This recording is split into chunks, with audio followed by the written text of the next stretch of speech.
Assalamualaikum warahmatullahi wabarakatuh. Saudara-saudara sekalian dimanapun Anda berada, pada kesempatan kali ini saya akan menyampaikan orientasi umum tentang filsafat. Ada beberapa poin yang mesti harus kita sampaikan, yakni pengertian filsafat dan beberapa poin-poin penting yang lainnya terkait dengan materi yang berhubungan dengan filsafat ilmu. Pertama, saya akan menyampaikan tentang pengertian filsafat itu sendiri. Secara etimologis, kata filsafat berasal dari kata philo dari bahasa Yunani yang kemudian disambung dengan sophia. Kata ini kemudian philo sendiri berarti cinta, yang kemudian sophia adalah kebenaran, yang kalau kemudian kita gabung kata ini kemudian menjadi cinta kebenaran atau love of wisdom ya. Ada yang mengatakan demikian. Ada juga pengertian yang disampaikan oleh Pujo Wiyatna pada tahun 1963. Beliau mengatakan bahwa philo artinya cinta dalam arti yang seluas-luasnya, yaitu ingin dan karena ingin lalu berusaha mencapai yang diinginkannya itu. Kemudian sofa atau sofia artinya kebijaksanaan. Bijaksana artinya pandai, mengerti dengan mendalam. Jadi filsafat bisa diartikan dengan ingin mengerti dengan mendalam atau cinta kebijaksanaan. Nah, saudara sekalian, berikutnya ada juga pengertian-pengertian yang lain yang nanti bisa Anda ikuti pada beberapa slide yang mungkin Anda bisa unduh, bahwa intinya adalah filsafat itu bisa mengandung dua makna, yaitu baik dan benar. Baik adalah sesuatu yang berdimensi etika, dan benar adalah sesuatu yang berdimensi rasional. Jadi berfilsafat itu selalu berlandaskan pada etika dan rasionalitas. Tidak mungkin orang berfilsafat kemudian bebas dan kemudian semaunya sendiri, tidak. Nah, saudara sekalian, bagaimana pengertian atau definisi yang disampaikan atau filsafat dalam menurut para ahli? Para ahli menyampaikan, Anda bisa melihat di sini ada Plato, ada Aristoteles, ada juga Cicero, ada juga dari kalangan Muslim itu ada Al-Farabi. Nah, Plato dalam sejarah filsafat Yunani, dia termasuk salah seorang murid dari Socrates, yang dalam jaringan keilmuan filsafat Islam, beliau ini sering disebut dengan the first master atau al-muallim al-awwal. Nah, dia mengartikan, murid Socrates mengartikan bahwa filsafat sebagai pengetahuan tentang segala sesuatu yang ada. Nah, ini. Dan dia mengatakan juga filsafat sebagai pengetahuan yang bertujuan untuk mencapai kebenaran yang asli. Ini menurut Plato. Plato adalah murid dari Socrates. Nah, kemudian Plato juga punya murid bernama Aristoteles yang Aristoteles ini mendefinisikan bahwa berfilsafat atau filsafat sebagai ilmu pengetahuan yang memiliki atau yang meliputi kebenaran yang terkandung di dalamnya metafisika, logika, retorika, etika, ekonomi, politik, dan estetika. Kalau yang tadi kita sempat menyebutkan bahwa ada benar dan ada baik menurut etika dan benar menurut rasio, ini sebagaimana juga Aristoteles demikian. Nah, saudara sekalian, Aristoteles juga berpendapat bahwa filsafat itu menyelidiki sebab-sebab dan asas dari segala benda. Mungkin termasuk Anda dan saya, termasuk benda di kanan kiri kita dan seterusnya. Begitu dengan Cicero bisa Anda baca, dan kemudian saya akan masuk kepada pengertian yang kedua, yang ini berhubungan dengan filosof Muslim yang biasa dikenal sebagai al-muallim as-sani atau the second master. Mengapa Al-Farabi disebut dengan Al-Mu'allim As-Sani? Karena memang Al-Farabi memiliki karya-karya yang sebagiannya dia ini berusaha untuk menjelaskan kembali karya-karya yang ditulis oleh Plato. Nah, Al-Farabi sendiri mendefinisikan bahwa filsafat itu sebagai ilmu pengetahuan tentang alam maujud dan bagaimana hakikatnya yang sebenarnya. Mengapa al-maujud? Yang maujud artinya itu artinya yang diadakan, karena memang di dalam Islam yang wujud itu hanya Allah Subhanahu wa taala, dan di dalam Islam ditekankan bahwa seseorang tidak boleh memikirkan tentang Allah tetapi diperbolehkan memikirkan tentang ciptaan Allah. Ini seiring dengan hadis Nabi yang menyebutkan bahwa tahallaku tafakkaru fi khalqillah wala tafakkaru fi zatillah. Jadi kita dianjurkan untuk memikirkan tentang ciptaan-ciptaan Allah, tetapi kita tidak diperkenankan untuk memikirkan hakikat Allah. Dan Al-Farabi tampaknya dia sangat konsisten dengan satu sisi keilmuannya, pada sisi lain dengan juga akidahnya. Nah, saudara sekalian, Bagaimana menurut para ahli yang lain? Ini juga ada Immanuel Kant, termasuk tokoh filosof yang hidup pada abad ke-19. Yang kemudian ada juga Webb yang hidup pada tahun 1960, dan juga ada Herodotus. Dan nanti beberapa nama-nama ini bisa Anda lacak secara lebih detail, karena memang nama-nama ini mudah juga dijumpai di berbagai sumber, baik sumber yang tertulis maupun sumber di online. Nah, saudara sekalian, bagaimana ciri berpikir filsafat? Ini saya menggunakan salah satu pemikiran yang disampaikan oleh Sudarto pada tahun 1996. Ada banyak hal bagaimana ciri berpikir filsafat itu. Setidak-tidaknya yang pertama adalah metodis, yang kedua sistematis, yang ketiga koheren, yang keempat rasional, dan yang kelima komprehensif, kemudian yang keenam radikal, dan yang ketujuh adalah universal. Meskipun sebenarnya saudara sekalian, secara umum ketika kita berdiskusi tentang filsafat itu ada 3 poin penting yang seringkali diulang-ulang oleh para guru maupun para dosen, bahwa berfilsafat itu cukup dengan pertama berpikir secara radikal, yang kedua berpikir secara komprehensif, dan yang ketiga adalah berpikir secara spekulatif. Tetapi dalam hal ini tampaknya saudara Sudarto lebih memberikan tambahan-tambahan yang lebih detail lagi. Nah, saudara sekalian, inilah beberapa poin yang terkait dengan ciri berfilsafat. Adapun objek dari filsafat itu sendiri bisa Anda perhatikan di sini. Ini juga ada beberapa tokoh yang kemudian berusaha untuk menjelaskan objek filsafat. Menurut Louis Katchoff pada tahun 1992, dia menyatakan bahwa filsafat itu meliputi segala pengetahuan manusia serta segala sesuatu yang ingin diketahui manusia. Ini objeknya. Jadi apapun yang Anda ketahui, apapun yang diketahui dan ingin diketahui, itu filsafat. Atau apapun yang terpikirkan dan apapun yang tidak terpikirkan oleh yang lain tetapi dipikirkan yang lain, itu adalah objek filsafat.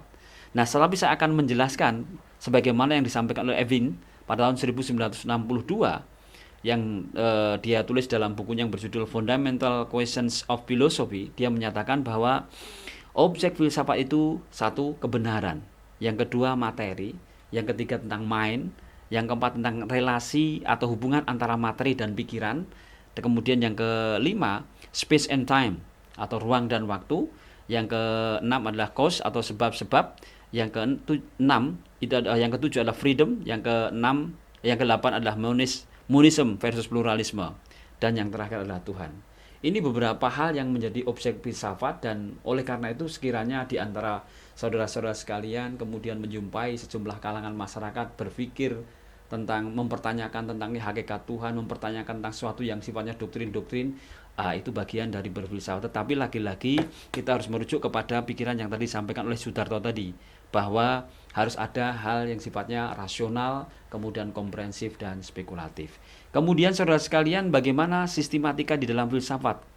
Kita bisa mengetahui bahwa sistematika dalam filsafat itu selalu meliputi 3 poin. Pertama ontologi, yang kedua epistemologi, yang ketiga aksiologi. Nah, dalam penjelasan yang lebih ringkas ini bisa Anda baca di situ. Umumnya atau secara normatif penjelasannya sebagaimana yang Anda lihat, tetapi saya akan menggunakan penjelasan yang disampaikan oleh Doni Gahral-Adian. Dia menyatakan dengan bahasa yang lebih sederhana dengan mengacu pada pendapat Immanuel Kant bahwa 3 poin tadi, ontologi, kemudian aksiologi dan epistemologi, itu dijelaskan dengan bahasa yang sederhana. Kalau ontologi itu artinya apa yang dapat saya ketahui. Ini wilayah ada di kelompok ke dalam ontologi dan metafisika. Kemudian yang kedua, apa yang dapat saya harapkan, itu mencakup nilai etika kebaikan dan nilai estetika keindahan. Kemudian yang ketiga adalah apa yang dapat saya lakukan. Ini yang masuk di dalamnya adalah filsafat ilmu, epistemologi, metodologi, dan logika. Nah, saudara sekalian, itu sistematika di dalam filsafat. Adapun cabang-cabangnya, lagi-lagi ternyata memang para pemikir atau para filosof memberikan pendapat yang tidak seragam. Meskipun demikian, tetapi ada titik temu antara satu dengan yang lain.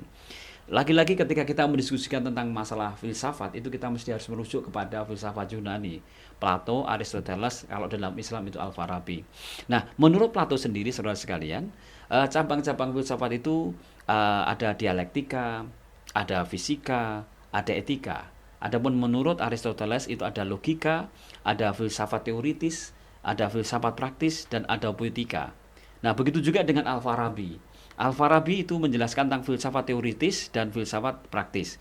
Nah, kalau kita merujuk kepada pendapat yang disampaikan oleh Aristoteles maupun oleh Al-Farabi, ini ada titik temu, terutama pada pembagian atau cabang filsafat teoritis dan filsafat praktis. Nah, menurut keduanya ini ada titik temunya. Filsafat teoritis baik menurut Aristoteles maupun Al-Farabi ini menekankan kepada bidang fisika, matematika, dan metafisika. Kemudian menurut keduanya juga terkait dengan filsafat praktis ini menekankan pada etika dan politik.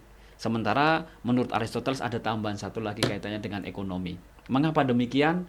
Karena di dalam ekonomi itu berhubungan dengan memenuhi kebutuhan hajat hidup. Maka kemungkinannya memang disitulah letak ujian, letak di mana nilai-nilai etika, nilai-nilai kebijaksanaan diperlukan. Nah, saudara sekalian, bagaimana pendekatan yang kemudian dilakukan di dalam mempelajari filsafat? Memang banyak pendekatan yang kemudian dipelajari. Setidak-tidaknya ada 4 poin. Satu, pendekatan definisi. Yang kedua, pendekatan sistematika. Dan yang empat adalah pendekatan tokoh. Dan maksud yang ketiga pendekatan tokoh. Dan yang keempat adalah pendekatan sejarah. Nah, saudara sekalian, terkait dengan pendekatan definisi ini, ada beberapa poin yang mesti saya jelaskan di sini adalah di dalam pendekatan definisi dipergunakan untuk memahami filsafat melalui berbagai definisi yang dikemukakan oleh para ahli.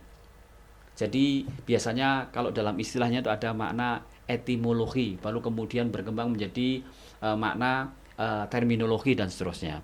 Kemudian di dalam pendekatan sistematika ini bertujuan memahami objek formal filsafat dengan menelaah objek materialnya. Jadi menggunakan perspektif. Objek formalnya filsafat, jadi filsafat digunakan untuk melihat sebagai kacamata, sementara apapun yang berada di luar filsafat, apapun yang dikaji oleh filsafat yang kemudian disebut dengan objek material. Nah, objek material filsafat adalah semua yang ada dengan berbagai variasi, substansi dan tingkatannya. Tadi saya mengulangi lagi. Kemudian objek material ini bisa ditelaah dari berbagai sudut pandang sesuai dengan fokus keterangan yang diinginkan. Nah, saudara sekalian, bagaimana dengan pendekatan tokoh dan juga pendekatan sejarah?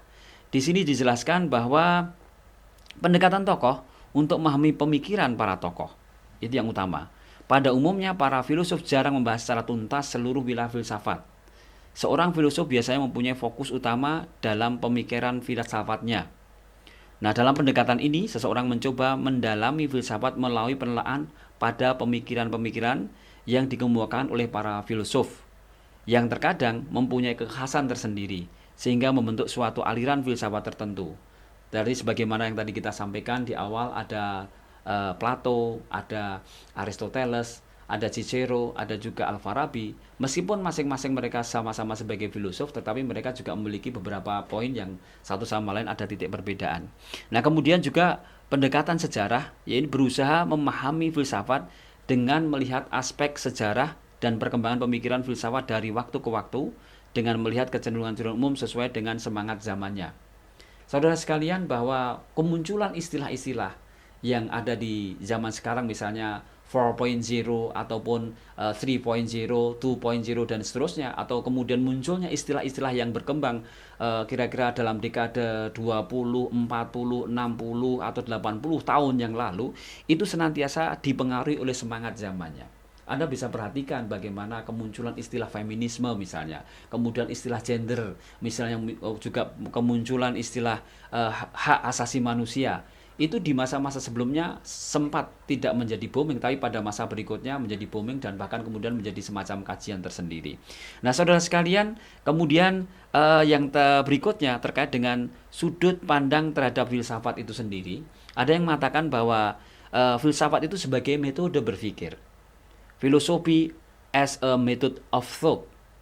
Nah, filsafat dipandang sebagai suatu cara manusia dalam memikirkan tentang segala sesuatu secara radikal dan menyeluruh. Ya, ini juga menjadi sekaligus menjadi ciri khas dari filsafat adalah radikal dan menyeluruh. Kemudian yang kedua, filsafat sebagai pandangan hidup. Philosophy as a way of life. Nah, filsafat ini sebagai pandangan hidup mengacu pada suatu keyakinan yang menjadi dasar dalam kehidupan baik intelektual, emosional maupun praktikal. Atau dalam banyak kalangan juga kemudian menyebutkan bahwa what do you think what you do atau what you act atau kemudian what you feel. Dan itu yang kemudian dilandasi dengan nilai-nilai filsafat. Kemudian yang terakhir saudara sekalian, filsafat sebagai ilmu atau filosofi as a science. Ini sebagai filsafat sebagai ilmu artinya melihat filsafat sebagai suatu disiplin ilmu yang mempunyai karakteristik yang khas sesuai dengan sifat suatu ilmu. Dan ini kita juga bisa dijumpai di sejumlah perguruan tinggi yang kemudian mereka juga punya prodi-prodi filsafat dan lain sebagainya. Baik, saudara sekalian, demikian orientasi awal ini saya sampaikan. Mudah-mudahan memberikan penjelasan yang memadai bagi Anda semua. Terima kasih dan saya akhiri pertemuan ini dengan bersama membaca hamdalah. Alhamdulillahirabbil alamin. Assalamualaikum warahmatullahi wabarakatuh.